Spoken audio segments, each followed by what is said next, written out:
You talk to me for 2 minutes. No, 0 minutes. I don't want to ever talk to you again. I don't ever want to hear your voice to you. Please, God bless you, but please leave me alone. Please leave me alone. Stop following me. You won't call the cops. Stop. Okay, who's antagonizing here? Who's the bully? Her or him? I think Mr. Perry has made a false claim in more than one court that he's the victim of bullying, cyberbullying or something, or harassment. But he planned that. See, we're going to send her home, harass the hell out of her. When she complains about it, we're going to go into court, under oath lie, and say that we're the victims of harassment. And I'm going to try 20 different ways to get her locked up in jail. Told Fabian, it's recorded, Mr. Perry, I've heard it more than once. In 2016, I will find a way to lock her up again, and she will not get out this time unless she's with me. You need to give up. So why would you say something like that? It's recorded. I heard it. 40 cops heard it. 12 reporters heard it. 3 not in the United States. The judge heard it. The shrink heard it. And the forensic accountant heard it. So why would you say something like that? Because my life is not your business, is it?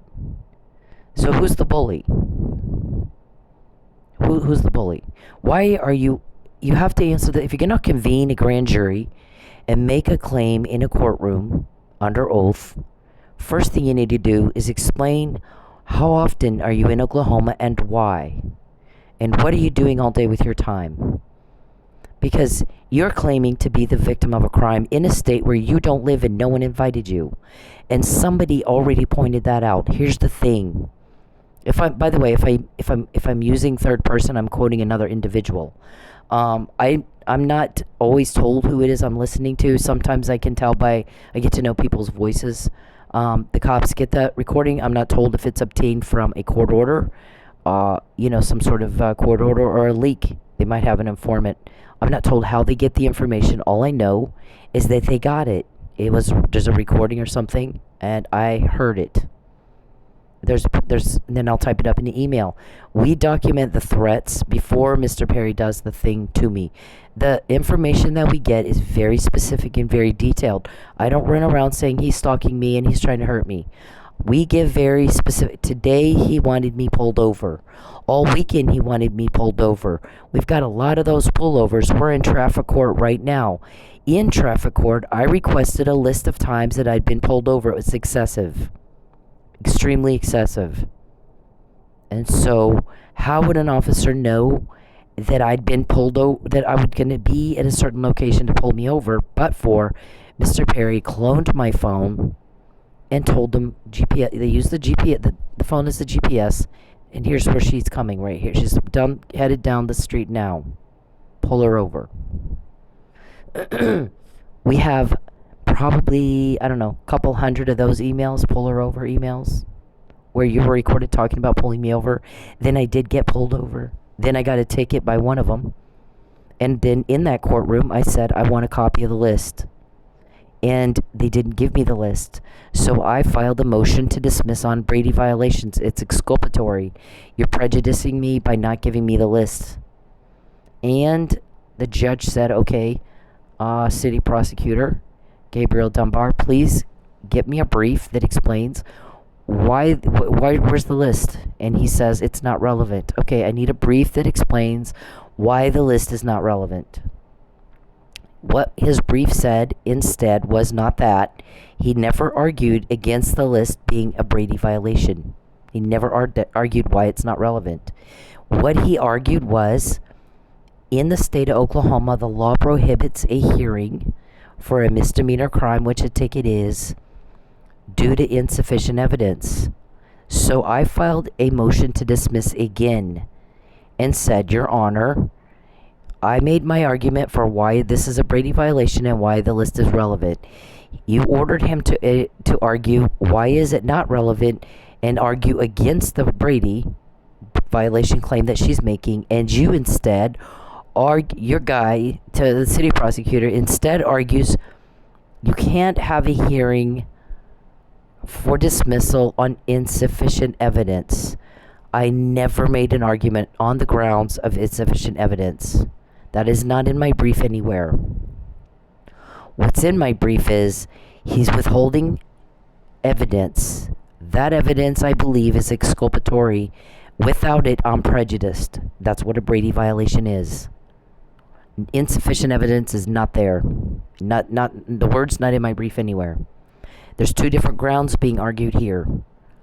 So, they're withholding. I also argued that they are concealing intentionally material facts that could change the outcome, and that constitutes perjury. When you have a duty to disclose it, it's a material fact that's significant and relevant, and it could change the outcome of the deciding body, either the judge or the jury, and you conceal it intentionally, you are committing perjury. I gave the case law for that. He didn't touch that. He didn't say, no, we're not intentionally concealing it. He didn't argue, we feel it's not relevant. We feel it's not going to change the outcome of the deciding body. Nothing like that. Just on completely different grounds not asserted by me. So why is that? We're waiting for the judge to make a decision on that or hold a hearing on it. But there's a list of times that I was pulled over that appear to me to be excessive and that I was targeted because Mr. Perry wants to take my car. You know why he wants to take my car? He's the bully. He's instigating. He's provoking. He antagonizes constantly. And everybody in Oklahoma is very tired of it. When he does the crime to me, he gets caught.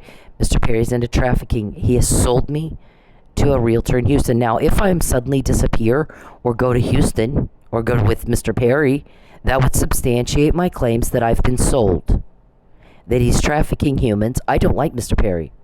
I moved 2 times to get away from him. I came to Oklahoma to hang out with my family and have no contact with Mr. Perry at all. No conflict, no drama, no problems, no more Mr. Perry. I don't want to hear what you think. I don't care what you need. Nothing. Also, by the way, somebody commented that the governor was not real happy with me for commenting that the tribal police have some leverage over him. Not leverage over him, but some leverage with him, maybe I should say, is the better word, verbiage, language that I should use. That I said, please maybe ask him, make the request, or let him know it would be very appropriate for you to contact the governor in Florida and try to get Michael Neely out of jail. Because he's in jail for a crime he didn't commit. We all know that. When you look at I was supposed to testify for Mr. Neely, and again we have a perjury. My testimony was intentionally concealed from the deciding body. I filed the motion to intervene. That's how desperate I was to help this cop. He's a police officer who had just taken a car vandalism complaint from me 6 days before his life blew up.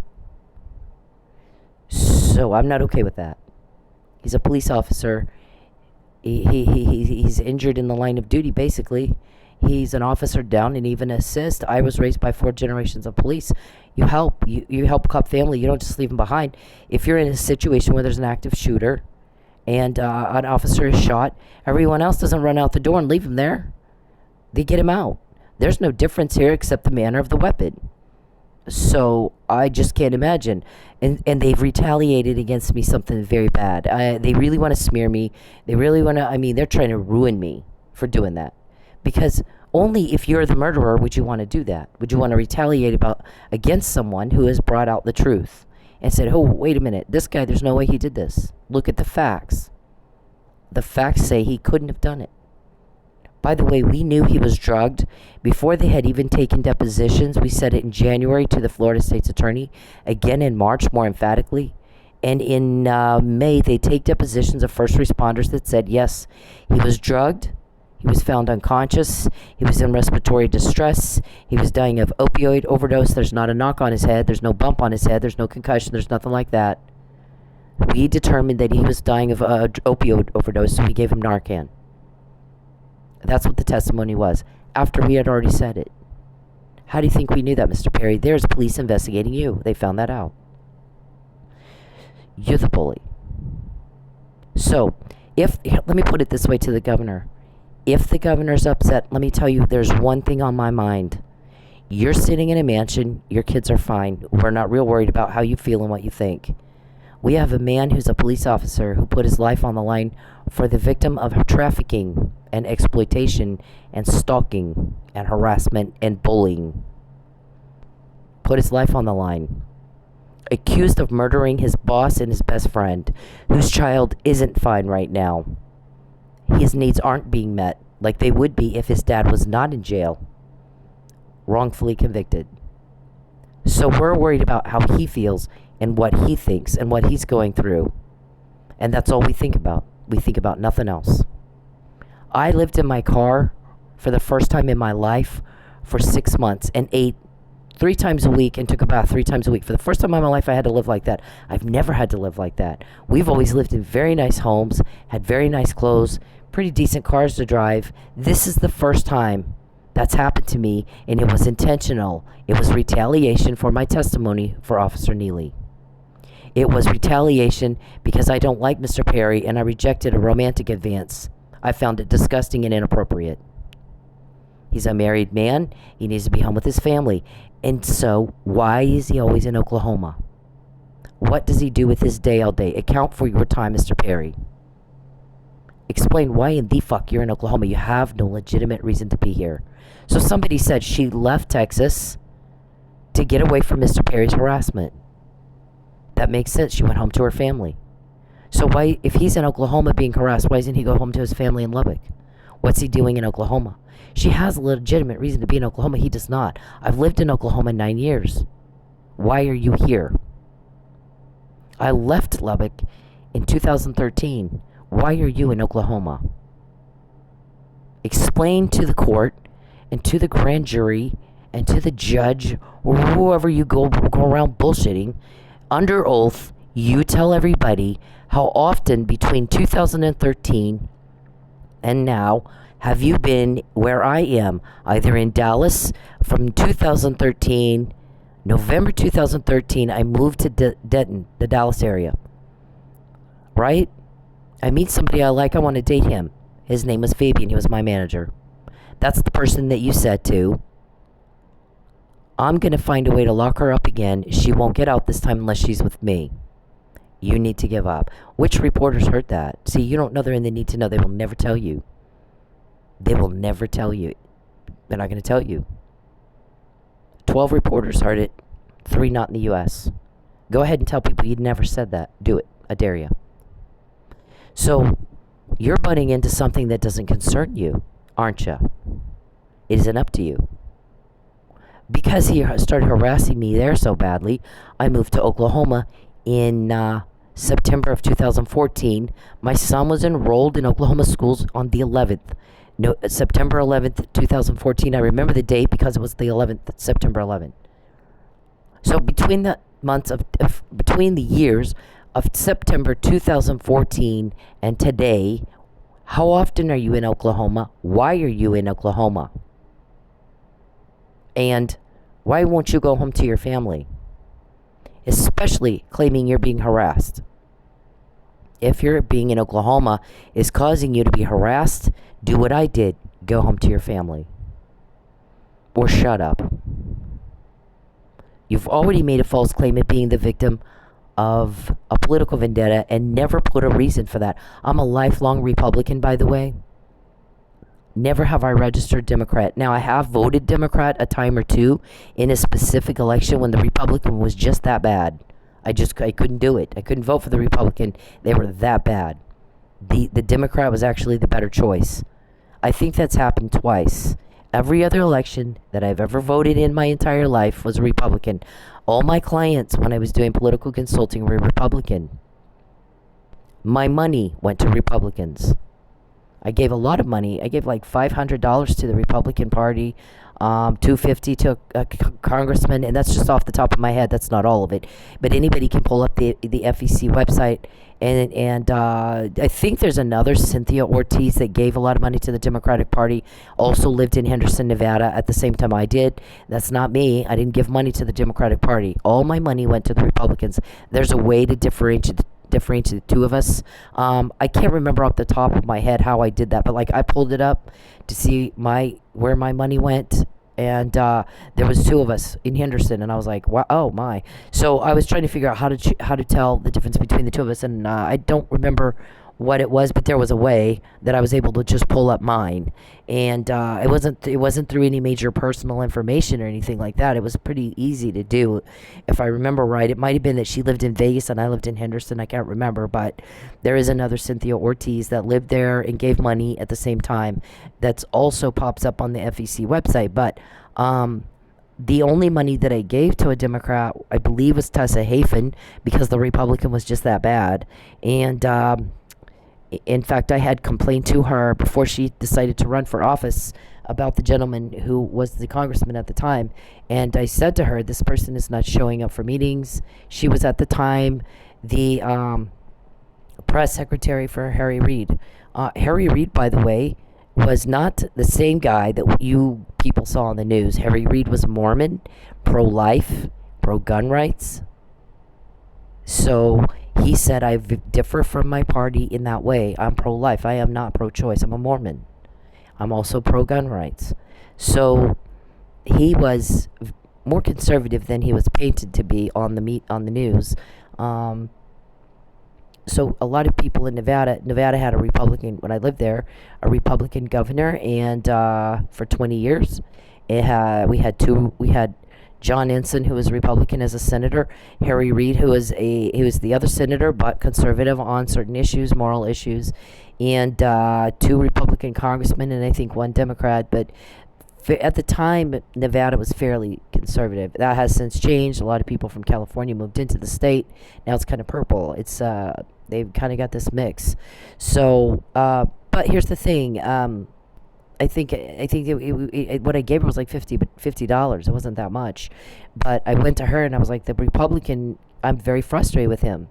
I am Republican, so I went to him first, thinking, this is the person that I probably should start with in talking about my patients with lymphedema and the lack of Medicare coverage. We need to look at it. It's a nonpartisan issue, by the way, but Mr. Porter will not see constituents, and in fact, he's not even showing up for his own speeches.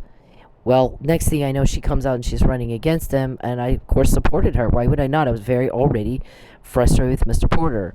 So that's rare, though. That's very rare. That's the only time I did that. The other one was, I think, a state election in Nevada, and I can't even remember if it was a state or if it was a city councilman or something. I don't remember, or a county commissioner or something. I don't even remember. But there was one other time that the Republican was just that bad. So I didn't vote for them. I voted Democrat. Everyone else in my entire life voted. And because of Mr. Perry, I haven't voted at all since 2012. To get myself away from him, I had to completely pull myself out of all politics, all of it, everything. Because he's stalking. He has yet to give a political reason why a man in one of the smallest districts in the state of Texas, with 86% Republican district, a Democrat can't win in that district. They can't win. It's 86% Republican. So who's going to put money and time into unseating an elected official in one of the smallest districts in the state with that much 86% Republican? A Democrat cannot win.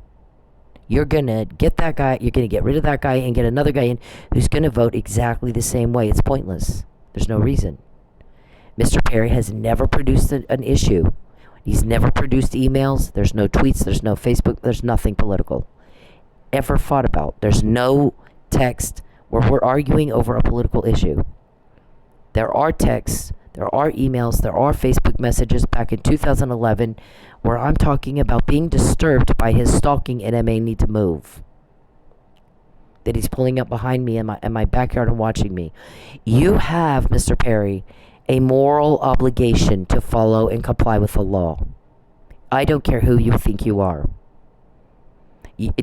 Now, because you are an elected official, your life is subject to scrutiny. Same as Bill Clinton's was, same as Anthony Weiner's was, same as any other elected. John Ensign. John Ensign went through some shit because he had an affair. I liked John Ensign. I hated to see him go through that. He made a choice. He has to live with it. So, your life is subject to scrutiny.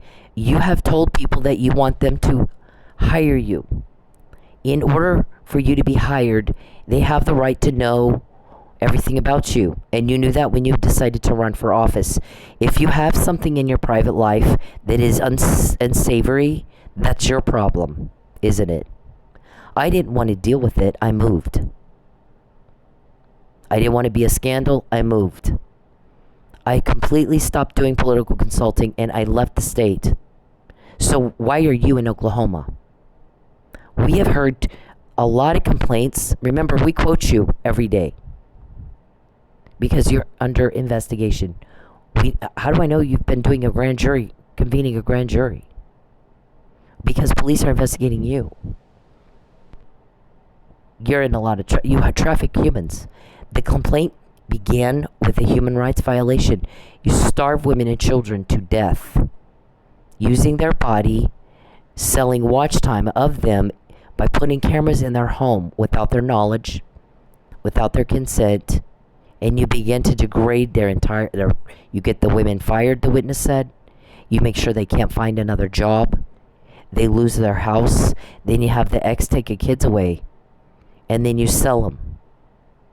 How many women have you sold? The police that told us that Mike Neely didn't kill Chief Miller, he was drugged actually.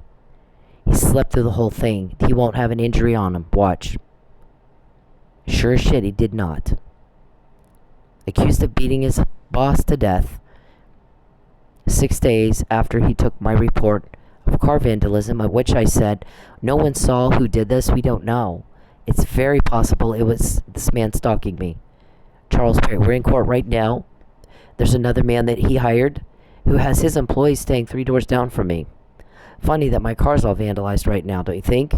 I don't know anybody else that would do this. Maybe, but that doesn't mean it's him. I'm saying top of the list might be that guy, don't you think?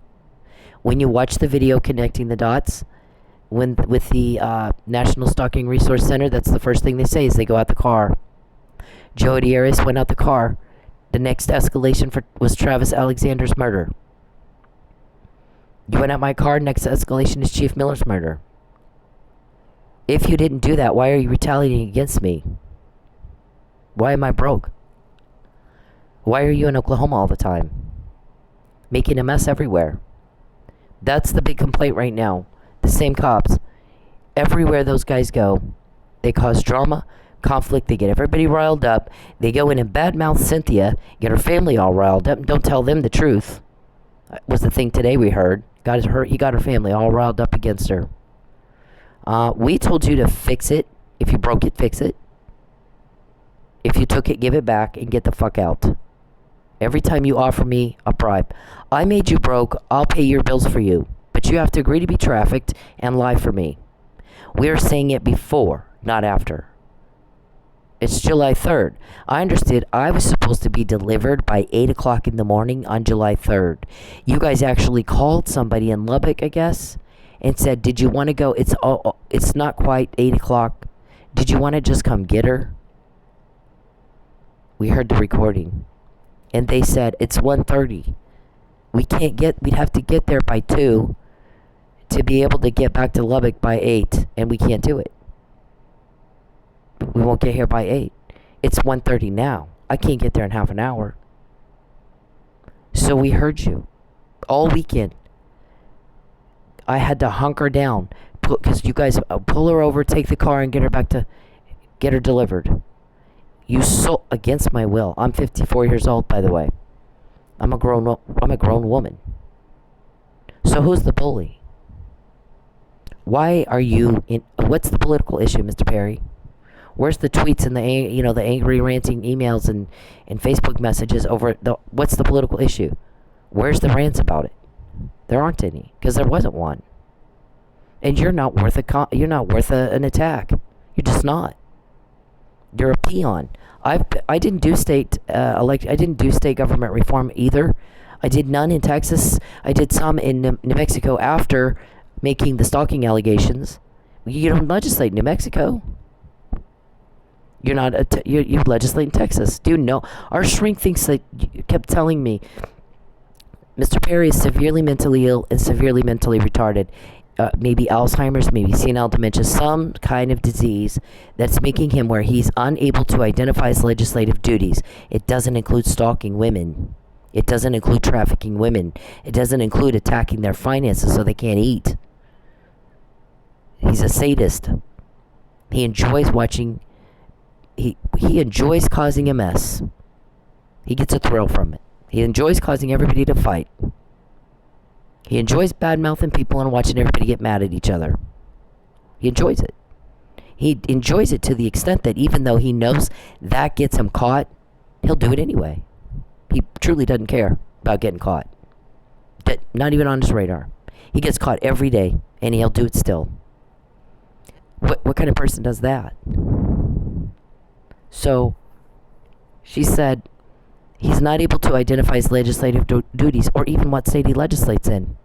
Because he's making all these allegations and not putting together that, but you're not in Texas, you're in Oklahoma, and you have been for many years, 9 years. So what difference does his legislation in Texas have to do with you? You don't care. He doesn't legislate in Oklahoma or New Mexico. And most of what I did was federal. The actual main effort that I worked on most of my life was federal. It wasn't state. So I didn't even do state government reform. After I'd accused you of stalking me, after I had the situation with my son in 2012, the allegations were made in 2011. He's stalking me. He's pulling up behind my house. After, in 2012, it comes out my parents were abusing kids with their faith-based rehab program. So to help those kids, we worked on some legislation in New Mexico. Well, you don't legislate in New Mexico.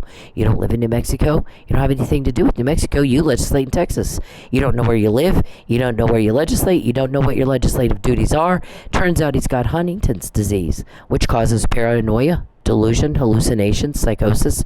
All of that's the mental illness and impaired cognitive reasoning. Can't identify his legislative duties.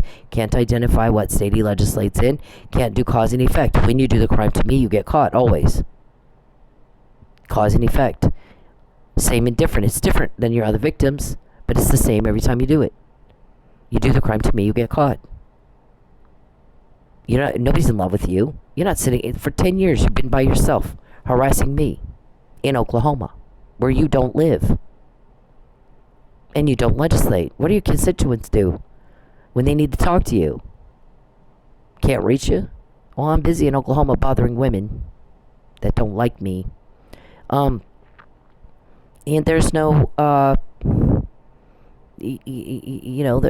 before we get the information before you do it, not after. So you can't do cause and effect, you can't do before and after, and you can't do same and different. Can't identify your legislative duties, can't identify what state you legislate in. What's your problem?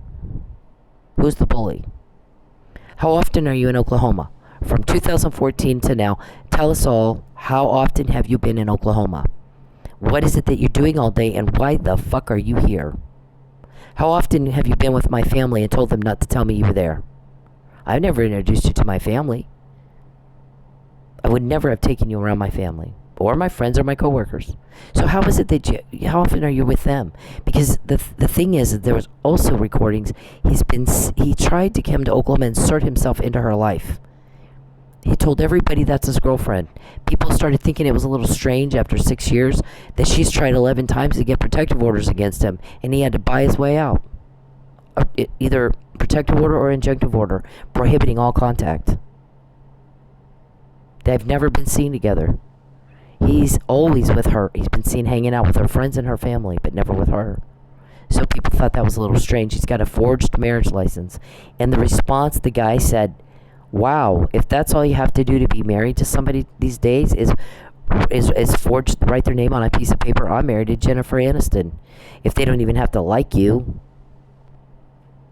I want to see the forgery. Chief Miller asked me, the Chief Miller that was murdered 6 days after my car vandalism complaint in Manford by his, the accused is Michael Neely, his detective that took my report 6 days before that.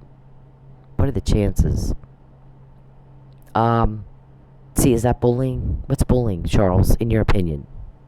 Talking about the crime you just caught doing or planning, or the crime? There's a thing called proximate cause. You did something that caused the injury. You've not lost a thing. I've lost everything I own. You made sure of it. That's what you do to all your victims. A woman is easier to sell and to coerce into being trafficked if she's got not a fucking thing left. No family, no friends. You deteriorate all of that. You go around bad-mouthing us to our friends and our family, and you get them all riled up against us so those relationships are broken. The system of support is gone. You try to steal our driver's license, our social security cards, our birth certificates. You get passports. You forge documents. You get passports using forged documents. This is human trafficking. It's just what you guys do. And you hid it until you did it to me. When you do it to me, though, you get caught. When you do crime to me, you get caught. And you don't care. You keep doing it. So you must like getting caught. It's been that way for 10 years. You must like getting caught. I have help. I was sent to Lubbock to get you elected so that your life is subject to scrutiny. That was my job. You wanted to get elected. You wanted to run for office. I helped. You won.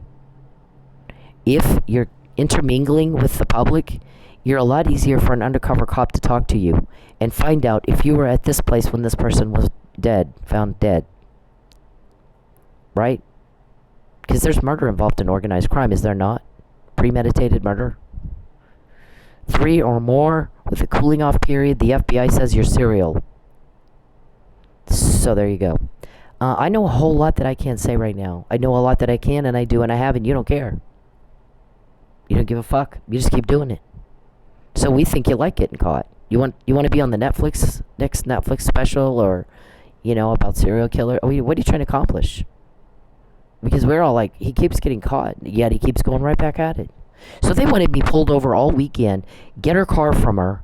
She's easier to traffic and coerce into being trafficked because she's flat broke, no car, nothing. You already took everything I own. All my clothes that I had for years, they took it. Everything I own. Literally took everything I own.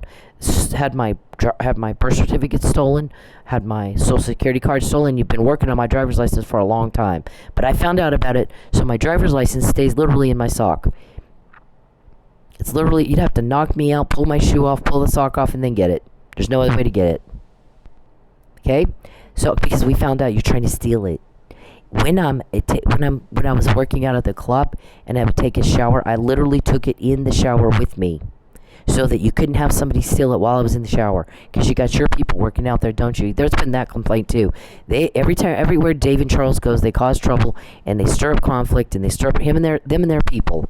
You can always tell the people that work for Charles and Dave, they're all drama. No money and drama. Those guys, they have their people come around and they don't spend money and they cause drama. We're all sick of it. I can't disagree. I really can't. I haven't been everywhere you guys go, but that's what we're hearing today. That's a big complaint. Everywhere those two go, they stir up trouble, they cause drama, they cause conflict, everything's always a mess, and everybody's broke. Everywhere those guys go. Who's the bully? Her or him? Stop stalking me. Please, I can't live here anymore because you stalk me. That's why leave me alone. I will. You talk to me for 2 minutes. No, 0 minutes. I don't want to. Okay, well, I'm going to tell you what everybody else thinks. Stop stalking me. Please, I can't. And to the governor, you're sitting in a mansion. You are fine. We're not real worried about what you think. Your kids are fine. They have everything they could ever want or need. We're not real worried about what you think. Michael Neely's sitting in jail, and all he did was try to help somebody. He did his job. He was the victim of attempted murder. You did nothing to help him. He's still there now. His son is doing without his child. So we're worried about what he feels and what he thinks, and what Mike and his wife, I'm sure, has a ton of pressure on her. We're worried about what they think and how they feel and how they're doing. We're not worried about how Mr. Perry feels and what he thinks and how he's doing. We're not worried about how Governor Stint feels and how it... Because I said the tribals, it'd be nice, tribals, since you guys have a little bit of leverage here, to put some pressure on the governor to get the guy home. He's an Oklahoma law enforcement officer. Why would you not do that? Why would you just let him sit there? What kind of governor are you? Do you not back the blue? We don't even understand that. We don't understand it at all. There's things I'm seeing these people do. I worked in medical sales with surgeons. Most are men. And elected officials all my life. My granddad was an elected official. I grew up in it. In my entire life, most of the guys I worked with were men.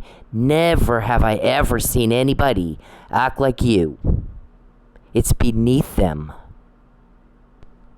Beneath them. So, none of us understand y'all. Normal people can't understand you. We're getting the help with information you are not. We're quoting you every day. You don't know our guys, even their names. We're naming your people. After you started trying to interfere with me getting an apartment, we got your guy whose nickname is Muffin Man. We got that. Then I get my apartment. You start trying to get me kicked out of my apartment. I'm easier to traffic if I don't have an apartment and a lease. Then we get your guy Blankenship, Desiree, Calvin, who's bald and fat. And then after that, I moved to a fucking hotel and you start trying to get me kicked out of the hotel.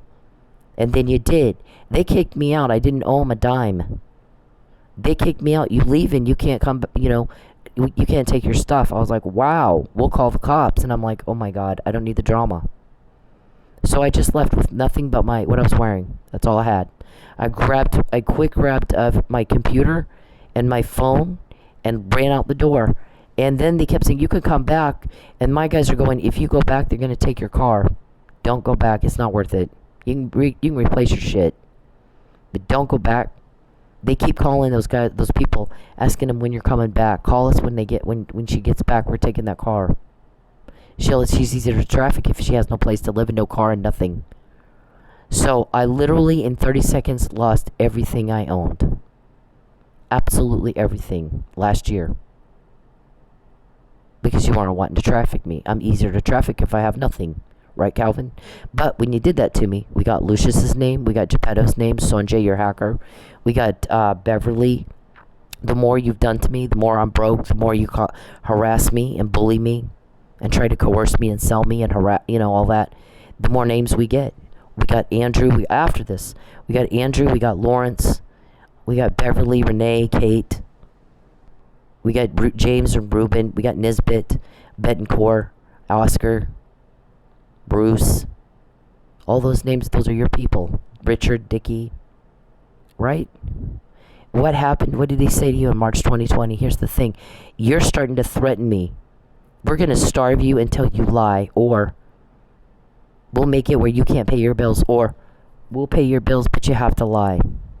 My guy's response was, oh, fuck no. At no time does she have to lie. You're out of line. You have a lot of nerve to even ask.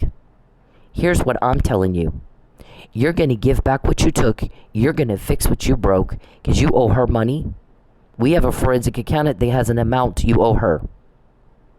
You're going to pay her back. You're going to fix what you broke. You're going to get the fuck out of her life or I'm going to do it for you. That was March 2020. All those names we got after. You get caught when you do the crime to me. Those are people that work for you. Sanjay, I understand today, was very upset. Sanjay is supposed to testify before this grand jury you want to convene. And he's upset that I keep bringing up his name in conjunction with you. Sanjay, I've never met him. All of those people I just said, to the best of my knowledge, I've not met them face to face. I don't know them. I do think I met Richard and maybe Blankenship face to face briefly at my strip club. They came to my work where I was. I didn't go where they are. Maybe Dickie as well. Okay, so now some of those people might be leaks, some of them might not. I don't know. I'm not told who the leaks are.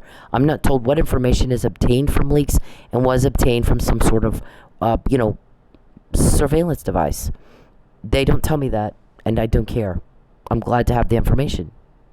What I will say is that after March 2020, when you thought you had a choice, he didn't give you a choice. We got all those names. We found out you wanted me pulled over all weekend. We have 20,000 recordings of you trying to take my car. Talking about taking my car. Okay? We have probably about 100 or so of you having me pulled over. Today you want to be pulled over in Jinx? We heard.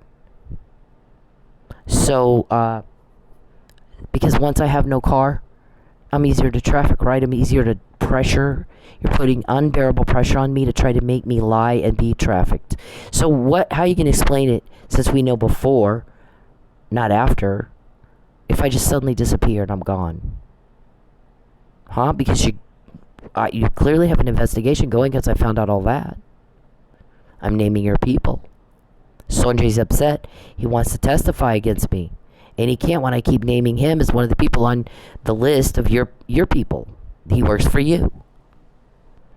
Okay, so I heard his name coming up in conversations in the process of an investigation into you and your trafficking. Now, prove that true or not. I mean, my guy's proven it. He's giving me names. He said in March 2020, you give it back what you took. I have a number here. I know exactly what you took. How much money? How much time? How much work did she lose, including this weekend? How many times did she not be able to go to work because you posed a threat at her work? In Oklahoma, where you are all the time and shouldn't be. You don't have a legitimate reason to be here. So she is told, we tell her, you can't go to work, it's dangerous. He's going to do this, or this. One night he was kill me. Fake a medical emergency. The person that she helps, tell her that guy is sick and he has a virus. She needs a shot or she'll get it too. And your hitman said, I heard on the recording, what do I do if she won't take the shot? And you said, you make sure she takes the shot. You'll tell her she'll die if she doesn't. When she's finally dead, because the shot would actually kill me, you were going to try to have me tricked into taking a shot that would have been deadly. We'll tell her family it was just an unfortunate allergic reaction. They'll be fine with that. Would they? You got them all riled up against me today. I think you better fix that. People are sick and tired of it. Charles. We get it? Snap of a finger. Snap of a finger, literally. It gets easier by the day because the animosity against you is growing and growing and growing and growing. And all we heard is everywhere those guys, Charles and Dave, are, all they do is cause drama, all they do is cause conflict, and everything's a thing, and everything's a problem, just like she complains about, and everybody's broke. So, we get it. Snap of a finger. Mr. Perry's typing, I made you broke, I'll pay your bills. No, you won't. You owe me money, it's a legitimate debt. My guy can get that, or you can do it on your own. It's going to happen either way. It's not up to you. When we quote you, when I got all those names, was it up to you? No, it was not. Every time I know beforehand you're about to do something to hurt me, we got to pull, all the pullover emails. They go with a pullover recording. You all talking about pulling me over. We got several cops didn't want to do it. One guy said, is that the chick that lost her butt trying to help a cop? And he was referring to Mike Neely. And the guy he was talking to said, yeah, that's her. And he goes, I will not do that to her. I'll tell you what, when she blows by here, I got to go to the bathroom. It's not going to happen. I'm not doing it. So how would he know when I'm going to blow by there so he could go to the bathroom instead of pulling me over, Mr. Perry, but for your hacking, which is a felony crime, by the way. Illegal access and use of an electronic device that's a very serious crime. That's a cyber crime. So who's the bully? Why are you in my phone? He types in my phone 40 times last night. I'm going to have you pulled over again. I count it 40 times. I'm going to have you pulled over again. I'm going to take your car, and you're going to be trafficked, like it or not. But when you do the crime to me, you get caught. If you don't tell on yourself, you'd get caught anyway.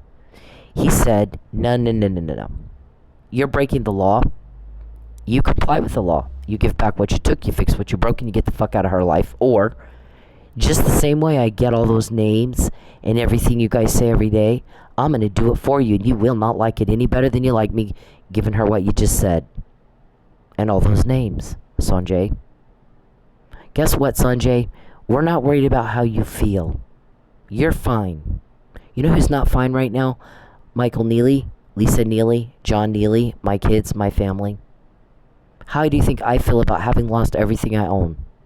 How do you think I feel about somebody's I can't even go anywhere without getting pulled over and somebody threatening my car. If it's not a pullover, you've wrecked it 5 times.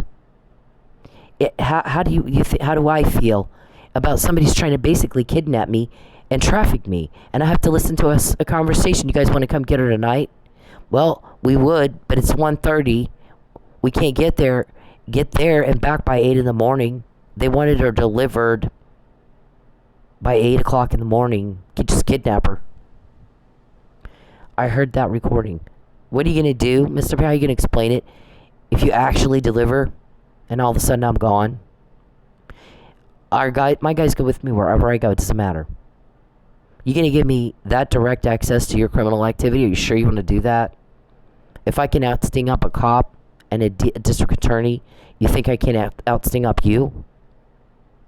You think I'd ever help you? There's no fucking way. So Sanjay, well, I get your feelings are probably hurt. You're probably upset. It's just too fucking bad. You don't matter. You know who matters? Mike Neely, Lisa Neely, John Neely. My children have been through hell.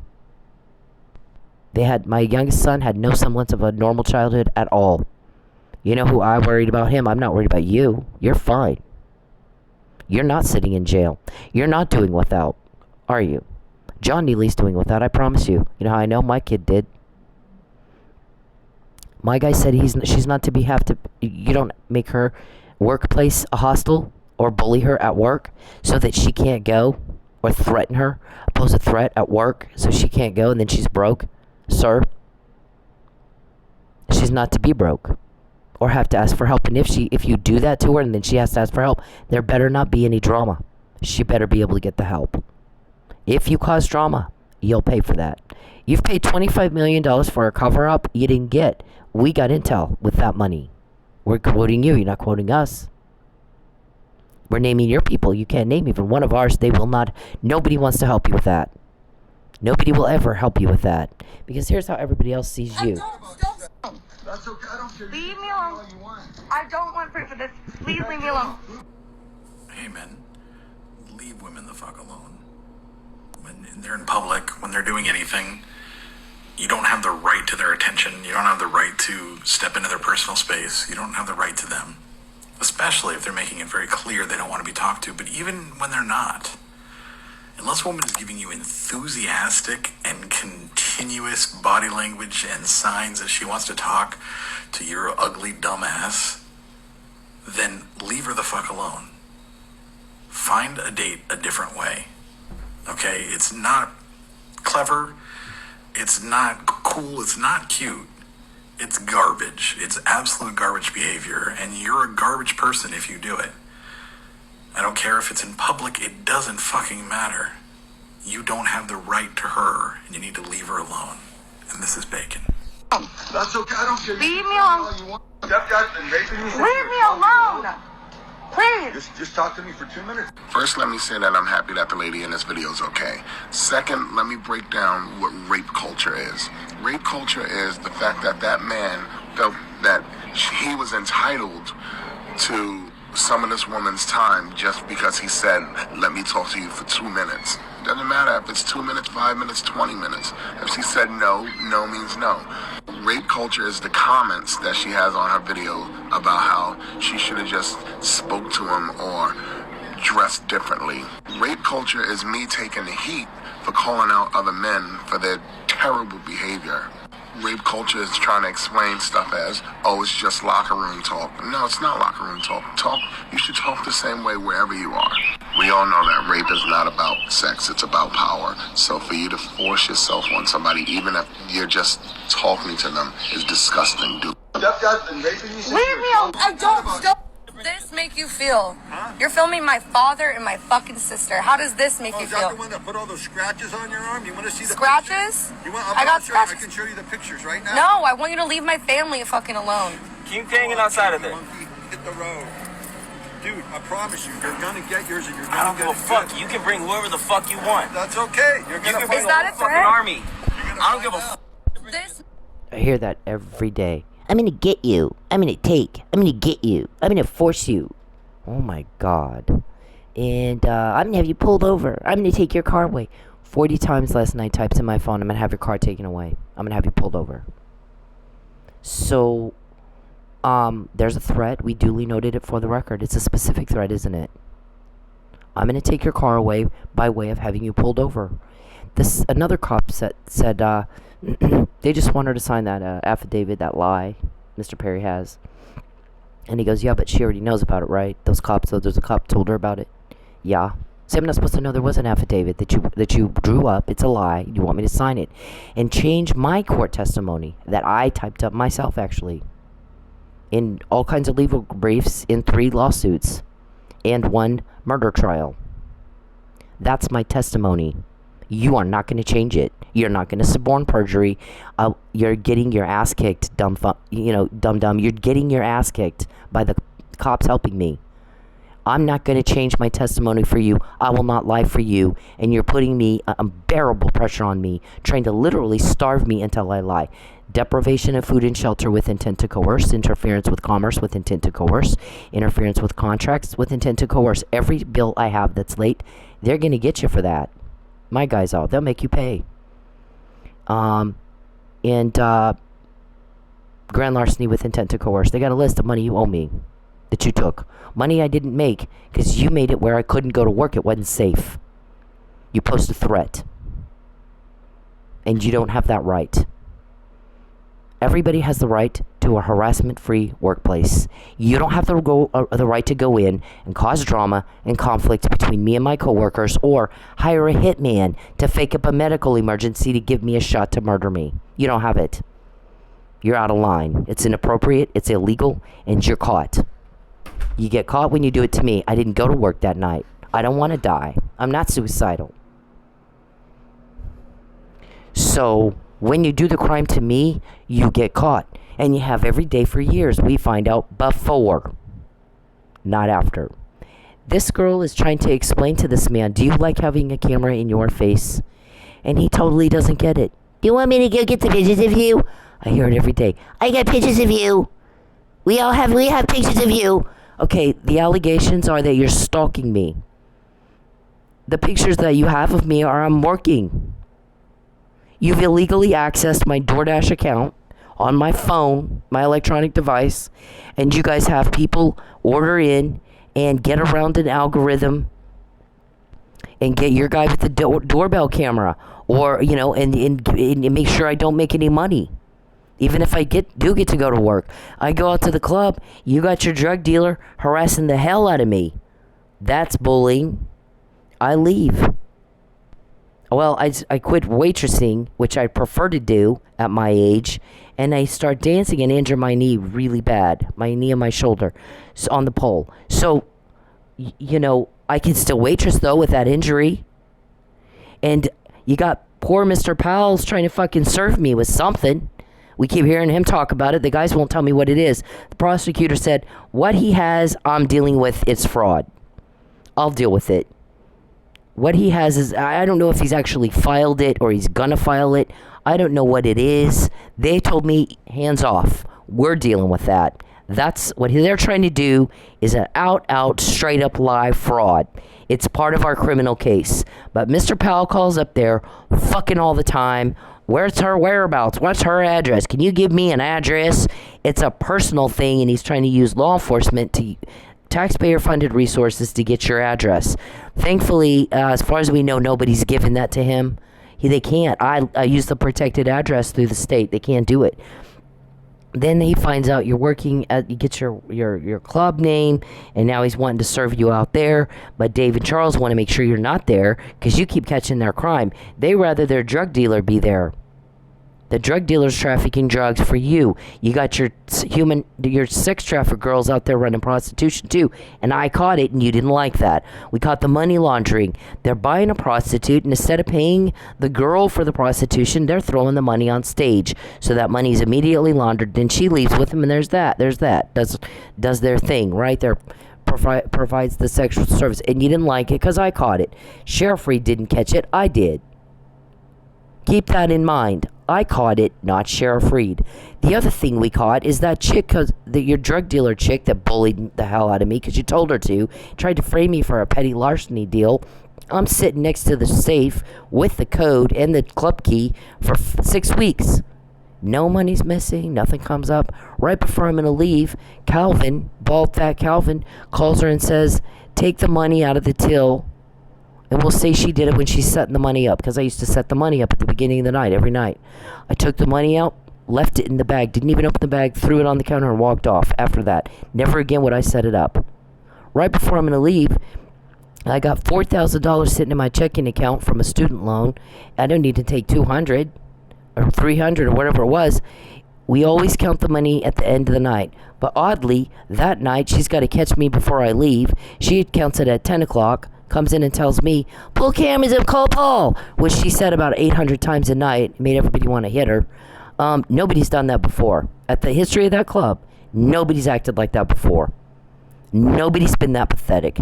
Never has anybody acted like that before at that club. I mean, we don't even have words for that. Every 5 minutes, that chick, call Paul, I'm tattling you. Oh my God. So, that's why everybody complains. It's always the drama, it's always the conflict when Charles and Dave and their people are around. Always. They always, they've got to make a thing out of nothing. Always. And everybody's always broke. That's it, and people are sick of them being around. That's why we have an easy time getting the information from inside your criminal organization, because everybody's sick of that shit. This is not daycare. This is grown-up land.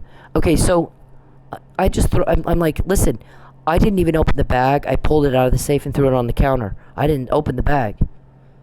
So, no, I didn't take your money. Paul's money. I didn't take it. I've never taken Paul's money. If I need money, I'll go ask Paul for a loan. He gives me a loan. I pay it back. We've been doing that for years, long before you got in here. Long before you walked in that door and fucked everything up in this club. So, get out of my face.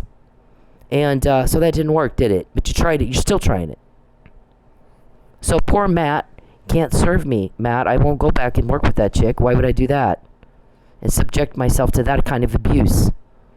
I've worked with elected officials all my life. You think I'm going to go work with drug dealers?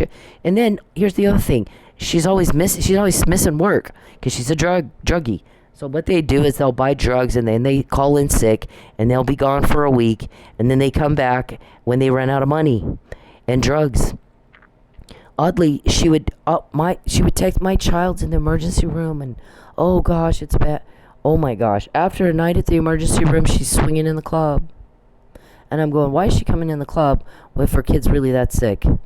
2 or 3 times a week, her kid's in the emergency room, I gotta miss work. Sure, okay. I'll say I believe you if it'll make you get out of my face. Well, she's dropping off drugs. She's their drug dealer. She's gonna pop in and drop off the drugs, right? Yeah, okay. So poor Matt Powell can't serve me because I'm not there anymore right now. I won't go back if she's there. And the bouncer, apparently I heard, said, well, here's the thing. You told us to bully her out of here. You gave us a script and everything. We had to fucking role play with these bitches. It was stupid. So we did what you said. She's not here now. She said she won't come back unless she can waitress, and she won't waitress until Amanda's gone. And Amanda's running drugs for them out of this club. So that's not going to happen anytime soon. The more important thing than Matt Powell serving her, Cyndi, would be that the drugs are sold. They're making money. Cindy's catching the crime. They don't want her here. She's catching the drama and shit, too, they cause. And, running all the customers off. I think we also said in March 2020, get that club full of paying customers that aren't grabby and weirdo like you. Because you ran all the good guys off. Renting the club out and just having your 5 guys go in with their canned food. Here's your $2 on stage. Oh my God, you're so pretty. Oh, whatever. Get out, get away from. There's times when those guys would tip me $1. I just left it. We left it there. If you can only tip $1 in a strip club, you need the dollar worse than we do. So take it. I don't want it. That's like an insult. So your people do that. And I'll just buy one lap dance, one $25 lap dance. That's all I can afford. Okay, you work for Charles and Dave, don't you? They sent you in here. I mean, it was that bad. It got to be that bad. So, You know, does Matt know what you're doing, Charles? Have you told Matt what you do all day with your time and explained to him why in the fuck you're always in Oklahoma? Nobody invited you here. Why are you talking to my family, stirring up trouble? Well, he got her family all riled up against her, but the problem is they don't know he is trying to traffic her. He's lying to them. Tell him the truth. This guy's, I mean, she said the same thing I've said forever. Stay the fuck away from my family. Get the fuck out of my life. My guy said, you're going to give it back, you're going to fix it, and you're going to get the fuck out or I'll do it for you. I'm not giving you a choice, bitch. I'm a police officer. Comply with the fucking law. You're out of line. You're fucking out of line. And ever since that day, we have quoted you every day, and I got names of your people. He's doing it for you now. What do you think we're getting that for? Dum-dum. You antagonize it just like he does. Look at what it's like to have to live with this. This make you feel stalking me. Except he types it in my phone, and I can't do anything on my phone. Can't do anything on my computer. We're all busy, Charles. Why aren't you? Tell the court what you do all day with your time. Account for your time. Explain why in the fuck you're here. Nobody invited you here. Please, I can't live here anymore because you stalked me. That's why I moved. Just leave me alone. I will. You talk. Imagine living like this all the fucking time and tell me who's the bully? For 2 minutes. No, 0 minutes. I don't want to ever talk to you. I don't ever want to hear your voice, Theo. Please, God bless you, but please leave me alone. Please leave me alone. Stop following me. You won't call the cops. Stop. I don't. Stop stalking me. Please, I can't live here anymore because you stalked me. That's why I moved. Just leave me alone. I will. You talk to me for 2 minutes. No, 0 minutes. I don't want to ever talk to you. I don't ever want to hear your voice, Theo. Please, God bless you, but please leave me alone. Please leave me alone. Stop following me. You won't call the cops. Stop. I don't. Stop stalking me. Please, I can't live here anymore because you stalked me. That's why I moved. Just leave me alone. I will. You talk to me for 2 minutes. No, 0 minutes. I don't want to ever talk to you. I don't ever want to hear your voice, Theo. Please, God bless you, but please leave me alone. Please leave me alone. All right, now listen to what I said. Okay, so in 2015, I'm telling everybody Mr. Perry's threatening a false arrest, just like he is now. And I start getting sick. I get a text admission from Mr. Robertson. They're giving me arsenic. If somebody's threatening death and false arrest, you need a protective order. In the state of Oklahoma, you must file a police report. You have no choice. I tried in May 2015 for a protective order, forgot the police report. The judge denied my request because I forgot the report. Mr. Perry knew this. So I filed a police report. Within a week, it wasn't even a week, I'm arrested for filing a false police report in retaliation for a public servant doing his job as a senator out of Lubbock. I'm hauled back to Lubbock. Nobody investigated there's no bag it and tag it, there's no log of evidence. My blood wasn't drawn to rule out or confirm arsenic. There was no proper collection of evidence. The detective didn't even call me back after I filed the report, tell him I'm already in Texas. I filed the report on the 21st of January. They have me arrested on the 29th of January. TPD calls me back on the 15th of February. We need the evidence. Do ya? Now? Thanks. That's called a violation of Title 18, United States Code 1512 and 1513. You retaliated against me for filing the report. You didn't let it, you obstructed justice. You destroyed my evidence. If you didn't poison me, you would have made sure I got a test. So you could show everybody. She complained that we poisoned her. We had her tested. There's nothing there. Instead, he made sure there was no test. And the evidence worked its way out of my body while I'm sitting in jail, illegally incarcerated. Then they later dismissed the charges. But I lost my house. I lost my reputation. So they make me see a shrink. Here's what my shrink said. Yes, I've asked a zillion people in the mental health care, friends that are in the mental health care profession, say, what combination of words do I need to use to get him to stop stalking me? To get him to understand, I don't love you, I'm never going to love you. Whatever was there is over. It's been over. I'm sorry that you are stuck there and that you're imagining things now that aren't there. My feelings for you aren't what yours are for me. And I need you to stop because you're hurting me and you're hurting my family. What combination of words can I use to get that across to him so he will stop?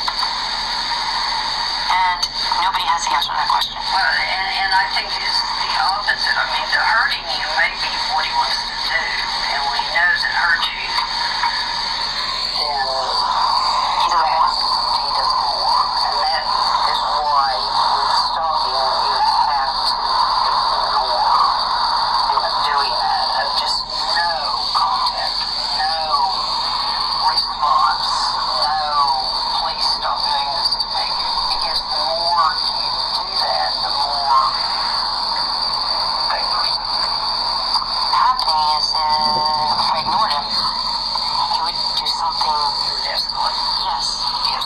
And tell, I'm gonna do this until you react. Like a child that's poking you, and you're ignoring the, when your kids were young, and you might be talking to another grown up, and they'll come up and they, and you're kind of like, I'm talking. And finally, they do it so much that you go, what? Exactly. It's like that. Exactly. And that is the behaviorally what we know and what we see is that you do something, you get a response. So you do it again and you get a response. So then you do it and you get no response. So you do it again. And then you up it until you get that response. And that's behavioral analysis. And so what you see is go along, response, things are going well, the person decides not to give you a response, so you just do more of it, and they respond because it's so terrible. And so you go back down, you ignore it again, no response, and it just gets higher and higher. And the only way, eventually there is extinction. And that means eventually it goes away. But you have to be able to handle that escalation. And unfortunately, his escalation, and this is what I tell. I work with some people with developmental disabilities, and they're big and tall, and they know how to escalate when they'll hate or something, ignore. Well, the problem is they can escalate more than you can ignore, and that's what you go with Charles. He would put me in jail, so now I have a criminal case that I have to pay attention to. And that's why the criminal case, I think, is where your focus is going to be.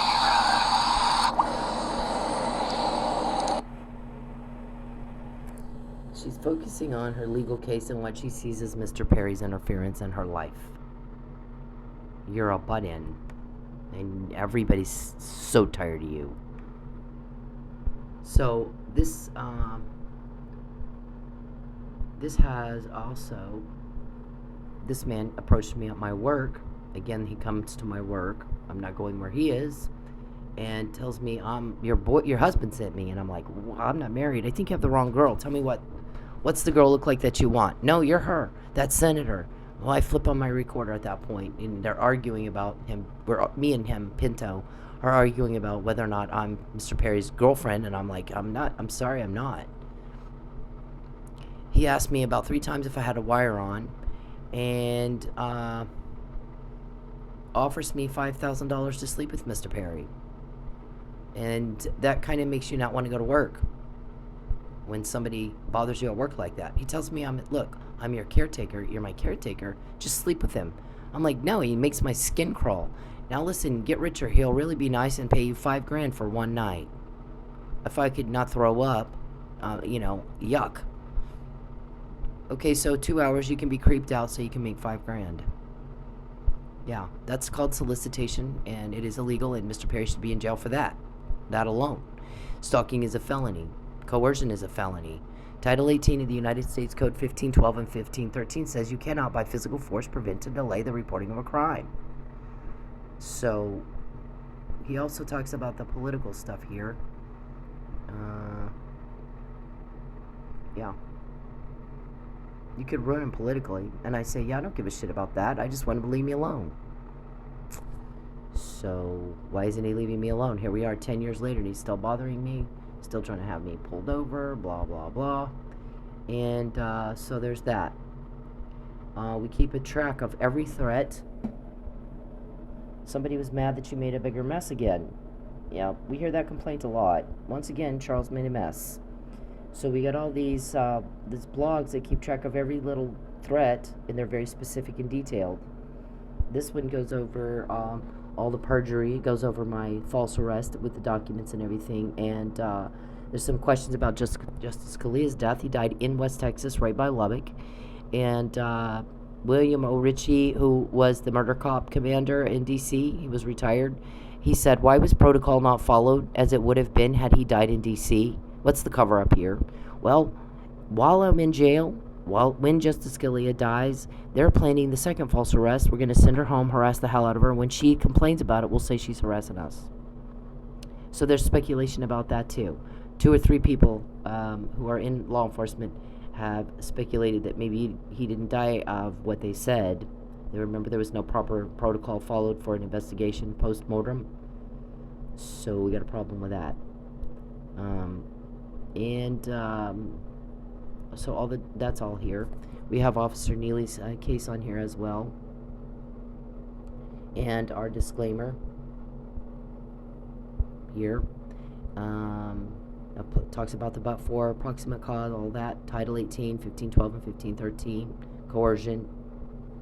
And right here, the use of technology to stalk.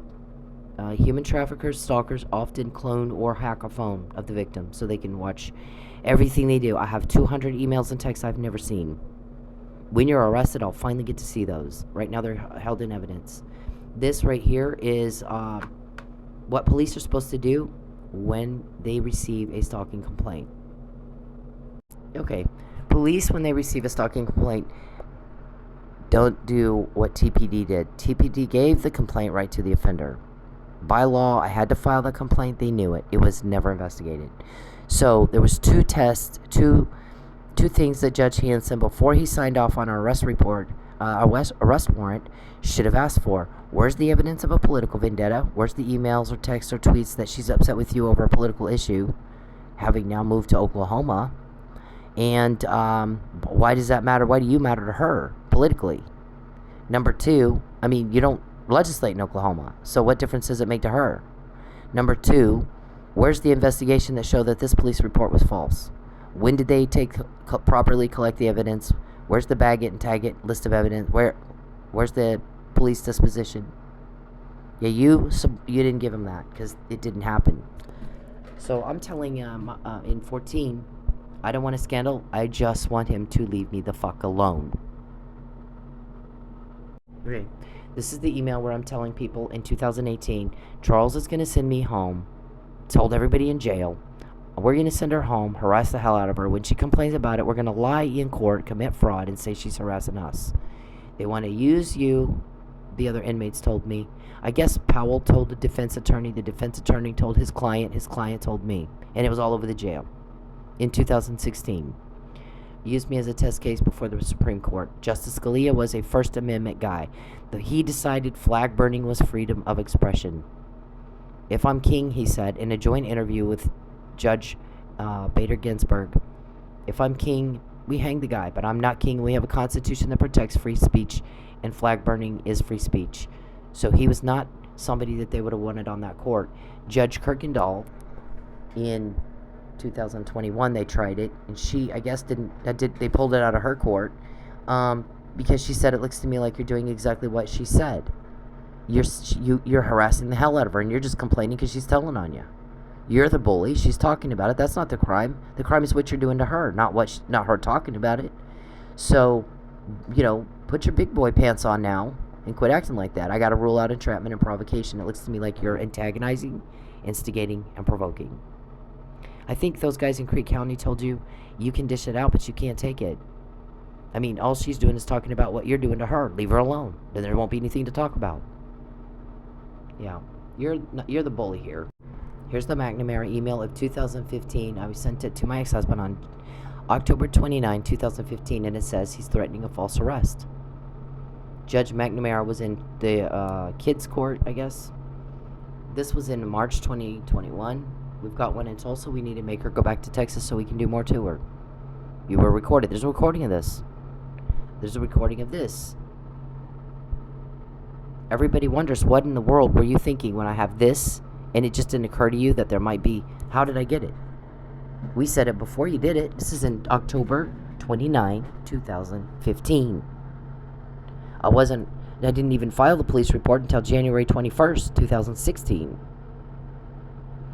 And then I was arrested on January 29, 2016. Hold on, I'll show you.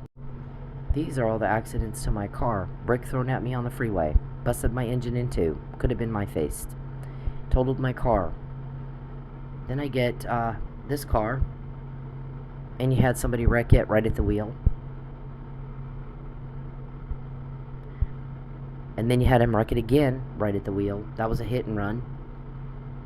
And then you have I get a new car and you have somebody wreck it right at the wheel. And then you have somebody back into me and claim I backed into him, but the damage is right here. It was on the back of his car.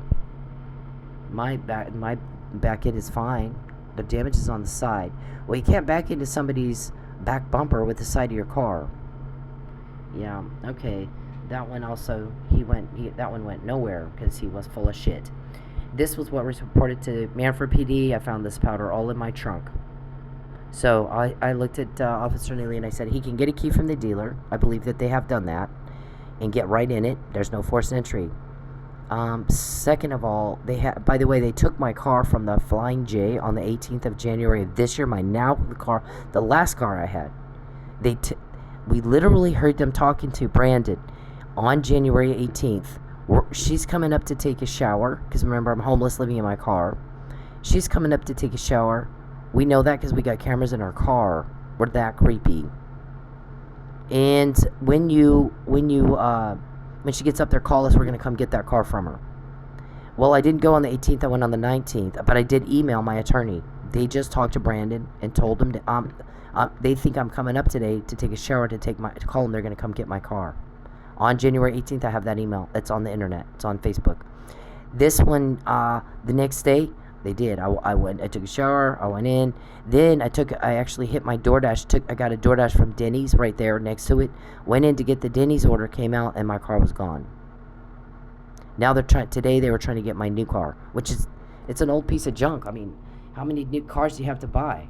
You got a stalker trying to take your car all the time. The powder was all in the room, 3 or 4 doors down. That was what was reported to Officer Neely. This is Mr. Powell. Way back, always calling, wanting my address and my whereabouts. This was in 2018. Always calling. Then he actually sent mail to my address. It's part of the court record now, because he breached my. It was done illegally. You can't get my address, Mr. Powell. All right, here's the false arrest. You have to file a police report. See the last sentence. You must file a complaint against the stalker with law enforcement.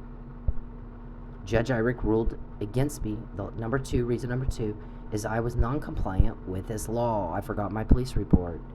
I'm getting texts, that death threats from Mr. Robertson. Did you give me arsenic? Yes, we did. Let your life fade away. And I'm like, I just want this to be over. Well, I can't promise it'll be over without death and destruction. Let your life fade away. What the fuck? Okay, so I filed a police report on the 21st. It's supposed to be private and confidential. Instead, it's given right to the offender. And then a few days later, on the 29th, I'm arrested for filing a false police report.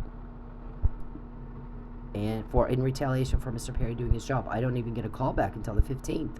They obstructed justice. See, she says, we'll set a time and date. I need to look at your text. I need to get the evidence. Okay, so then they dismiss it. And we have bond conditions. Mr. Perry, in the bond condition, it says Charles Perry agrees never to contact me again. And I got to see Dr. Russell. So you heard what Dr. Russell said. So they do that. Poison me, I don't die, they do a false arrest. Okay. Here's Officer Neely. Also drug, doesn't die, false arrest. Chief Miller died, the medical examiner said, of blunt force trauma to the head, strangulation, and internal decapitation. She said his head was hit back and forth so hard it was like he was in a car crash, and his skull became detached from the whole rest of his body. It's called internal decapitation, and yet you have not a mark on this man. He was found unconscious, in respiratory distress, and dying. Not a bump on his head. Nothing. So, why is he in jail, Charles? This right here was right around the time of the trial. His trial was in March 2021. This was Calvin. In February, they're trying to harass me because I wanted to testify for Officer Neely and tell them I knew he was drugged before anybody else said it. February 29, 2021, and by the way, I know who did it. We can't get her kicked out. We can't steal her money and get her kicked out for non-payment because of the COVID moratorium. So let's do smoking. Look at the date. Dates and times are very significant in this deal. On the 15th, she called and left a message. Complaint of smoking. Oh my gosh. So they did get me kicked out of my home. This right here, people were coming up in Manfred taking pictures of me. Chief Miller was called 3 times about it. These people wrote statements about it. At my house where I live. Why are you in Oklahoma? This was in 2019, the last sentence. It's not legal, but I'm going to have her car towed and sold before she figures that out. Then I have those 5 car accidents. Yeah. Here's my subpoena where I was to testify for Officer Neely. Here's my email, March 2020. He didn't get a full tox. He was drugged. Sure as shit. Down at the bottom here, he's asking, what is Narcan? We gave him Narcan. That wasn't taken until May. We get it before, not after, Mr. Perry.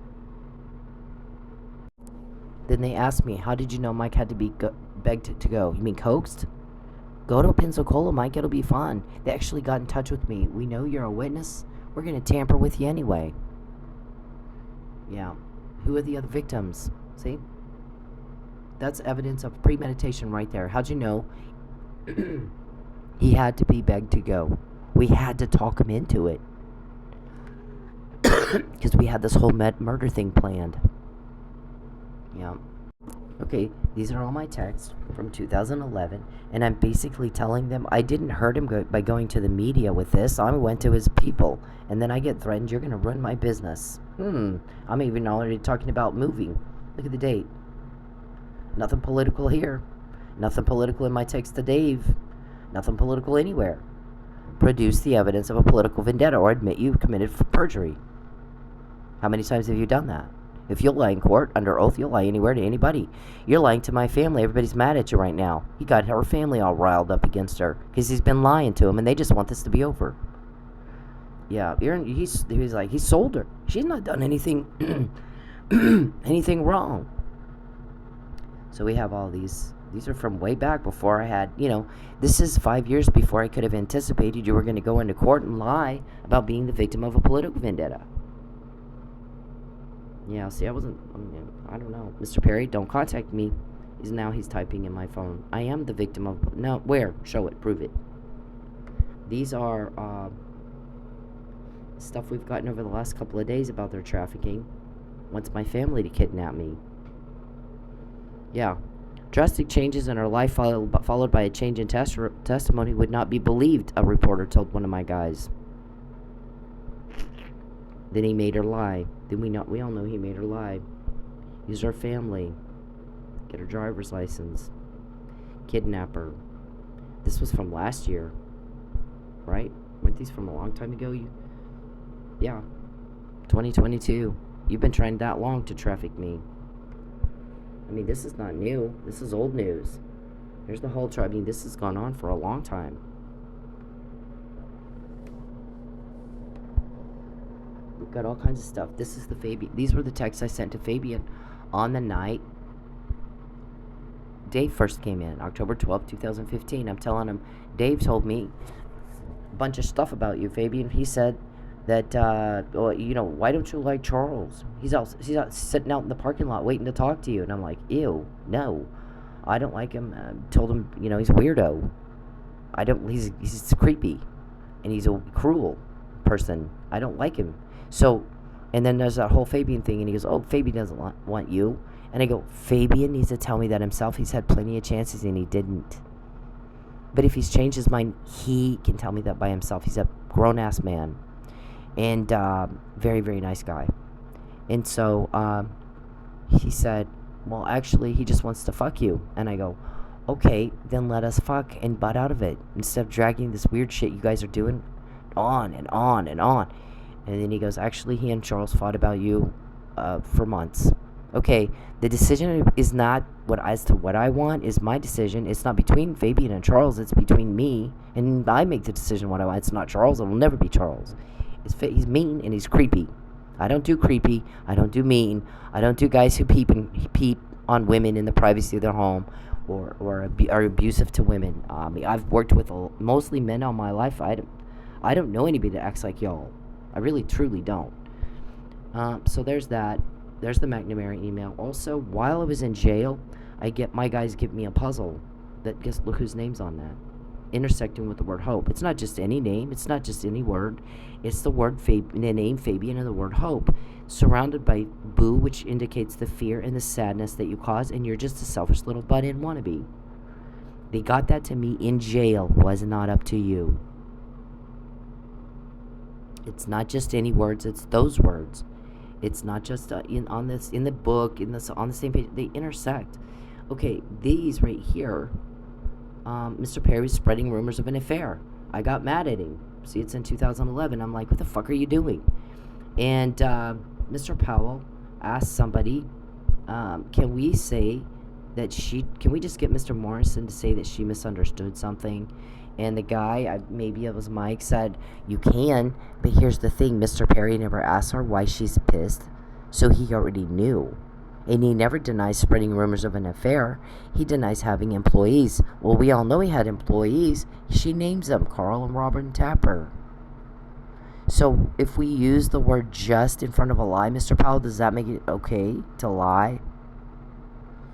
Yeah, y'all do that a lot. And the only person who explains what was understood by me is me, by the way. Frank Morrison can't even speak to that. There's other correspondence in here where you can tell there's no, I'm not mad. I'm helping him get elected. I'm talking to his people. And he did make it weird doing my taxes. When I'm cutting things off, I'm like, you're making this weird? I'm done with you. Let's finish my taxes and we're done. Yeah, and I'm asking us a yes or no question. Is the IRS going to take my deductions or not? He's a seasoned accountant. He ought to know the answer to that, yes or no. They did, by the way, take my deductions. So the answer was yes. He comes up with this long shit that has nothing to do with anything, slips in the threats. You're stuck, you have no control, you lose. Right here, you lose. And none of that was about my question. I'm like, the fuck is this? You're stuck, you have no control. Actually, I do. We quote you every day. You're not quoting us. Why are you in Oklahoma, and what are you doing with your time all day? We hear you going around making trouble. You harass me all day. You antagonize all day. Everybody's sick of it. So we get the information, snap of a finger. Every day that I'm broke, every day Mike's in jail, every day you're invading my privacy, we get more and more and more. Look at this, Mr. Perry.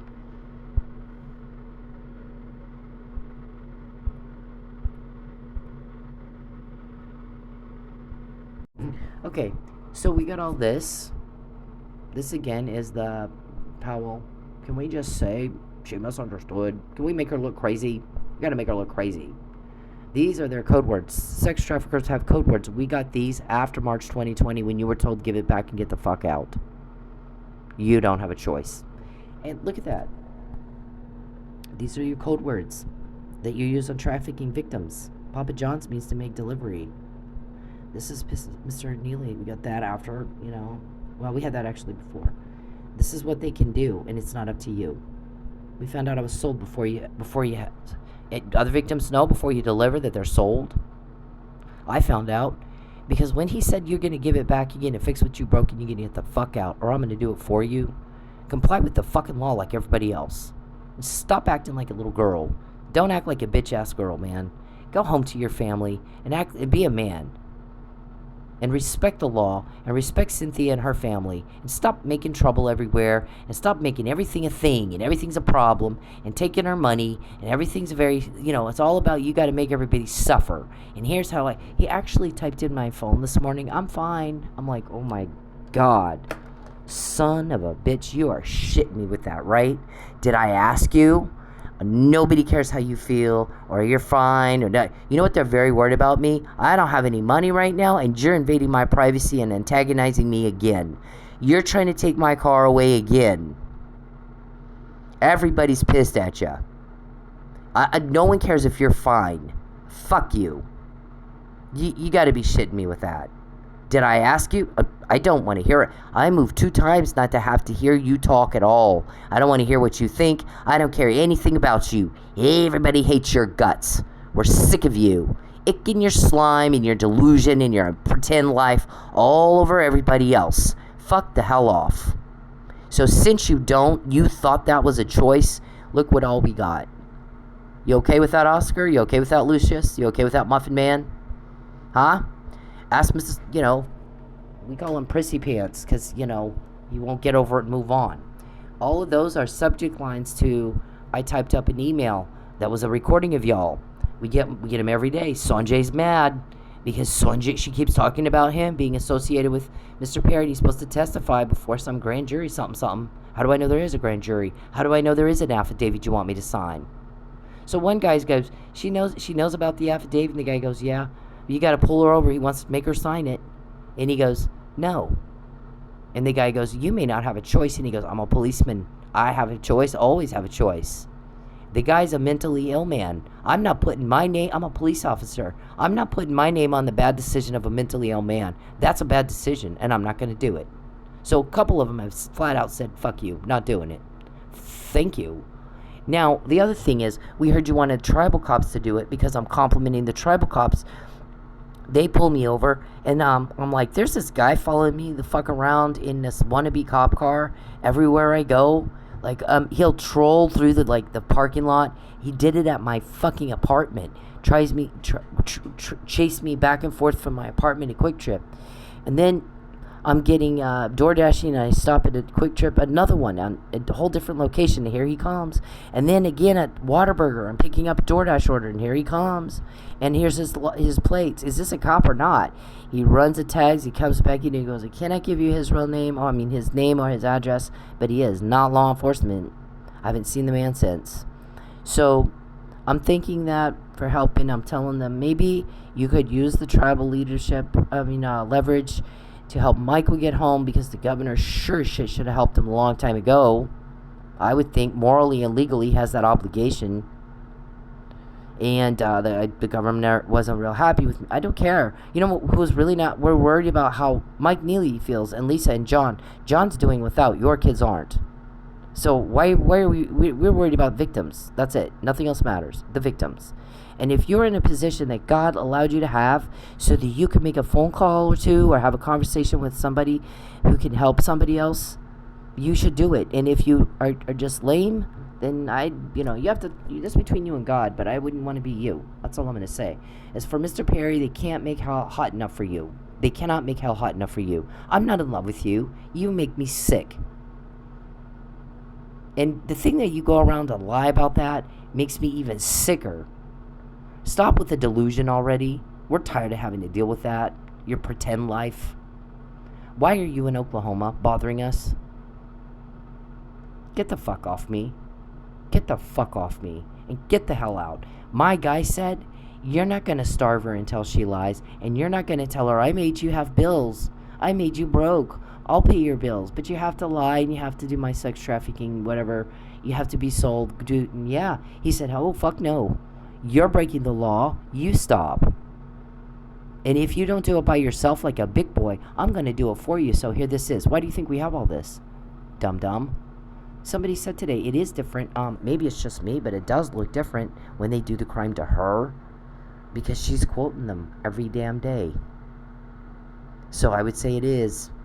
And that's why she calls them dumb. They act like they don't know why they're doing this. I mean, they're getting his ass.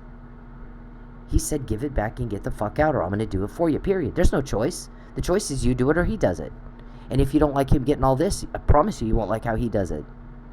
And you call around and you try to find him, and he's not returning your phone call. He starts laughing. He's calling around looking for me. He wants me to fire you. I can't be paid right now. It's a need to know. If I'm paid, Charles is looking. He got used forgeries to go get information on my bank account, and he can see it. So I have to wait. Anyways, he says, guess what? I won't call that bitch back. I say it one time, and I've already said it. Her privacy is not to be invaded. You don't contact her or her family, and she's not to be broke anymore. Period. And if I have to say it more than once, you're a dum-dum, and I don't have time for that. I'm not a special ed teacher. But you know what? I'm talking to Cyndi every single day telling her what you just said. I'll talk to her. I'm not talking to you. You act like you don't understand words, and I have no time for that. I'm busy getting all this so I can protect her from you. You're not getting a phone call. Okay? Nobody's going to help you. Everybody hates you. Everybody's sick of you.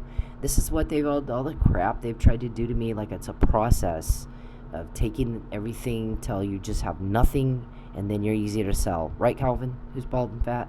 So we got all that. There's our witness statement.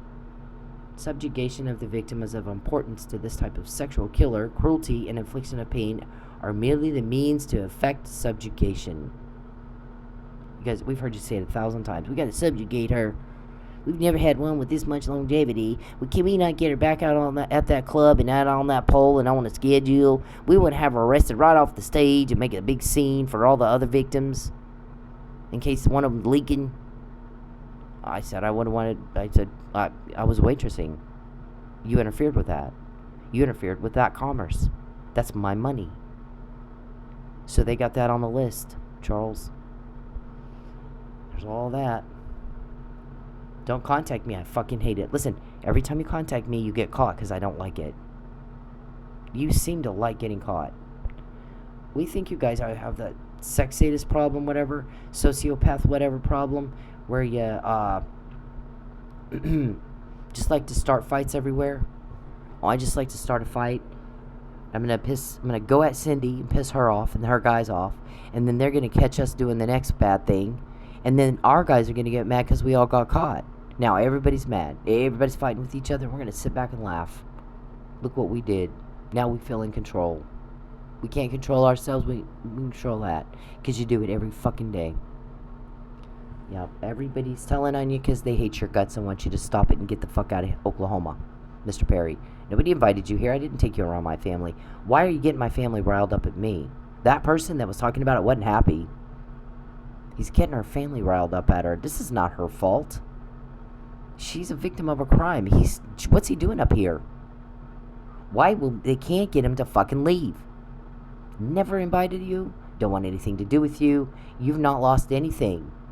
People are worried about Michael Neely, how he feels sitting in jail right now for something he did not do. And what his boy's going through. His boy's doing without, I promise you. And the pressure on Lisa to support all that. And that's who we're worried about. No one else. No one else. I'm worried about my kids. With my ex-husband, I guess they said, okay, so things blew up again this weekend, right? So let me guess what happened. Charles antagonized her. He made it where she didn't have any money. She called her ex-husband and he was mean to her again. And the guy goes, pretty much, yep, that's pretty much what happened. And he goes, yeah, I heard the ex-husband's mean to her if they tell him to be mean to her, and he's nice to her if they tell him to be nice to her. And he goes, yeah, pretty much that's it. So they wanted her out driving, so they told him to be mean to her. They wanted her out driving so they could have her pulled over. And Charles was going to get her car and have her sent back to Lubbock. Traffic her. Deliver. She's supposed to be delivered by 8 a.m. on the 3rd of July. And the guy goes, and it blew up. It does every time he henpicks at her and antagonizes and bothers and then goes at her money and causes this has been 10 years of this. It's not going to change. He does it to her, he gets caught. He does it to her. Charles, nobody likes you. Nobody's helping you. They're helping us. We're quoting you. We can get the information, not you. When you do the crime to me, you get caught. You have to want to be caught because it's been this way every day for 7 years and you still do it. And it doesn't get any more stupid than you. And everybody's sick of you guys. Sick of y'all. And all the suffering and all the cruelty. And everywhere you go, you're causing conflict and drama and people fighting with each other. And every awful, negative, shit, crap thing. And we're tired of it. So, we can get the help with information and you cannot. We're getting that so that we can get convictions against y'all. That's why we're getting it. This is not the half, what I've showed you. Not even the half. Charles, do not contact me. I fucking hate it. Stop contacting me. You're sick. You're twisted. Nobody understands you people. None of our guys. Charles, don't contact me. I hate it. When you contact me, you get caught. Because I hate it. Somebody with the puppets and crayons help that weirdo understand. If he fucking doesn't understand what people say, we're pretty sure. Huntington's disease. Please, I can't live here anymore because you're stalking. That's why I Just calm leave down. me alone. No, I will. You talk to me for 2 minutes. No, and leave me alone. 0 minutes. I don't want to ever talk to you again. What I don't ever happens? want to hear your voice, you. Please, what God bless happened? you, but What please leave happened? me alone. What's- Please leave me alone. Stop going. That's okay. I don't care. Leave You me can alone. all you want. I don't want proof of this. Please leave me alone. Hey men, leave women the fuck alone. When they're in public, when they're doing anything, you don't have the right to their attention. You don't have the right to step into their personal space. You don't have the right to them. Especially if they're making it very clear they don't want to be talked to. But even when they're not, unless a woman is giving you enthusiastic and continuous body language and signs that she wants to talk to your ugly dumbass, then leave her the fuck alone. Find a date a different way. Okay? It's not clever. It's not cool. It's not cute. It's garbage. It's absolute garbage behavior. And you're a garbage person if you do it. I don't care if it's in public. It doesn't fucking matter. You don't have the right to her. And you need to leave her alone. And this is big.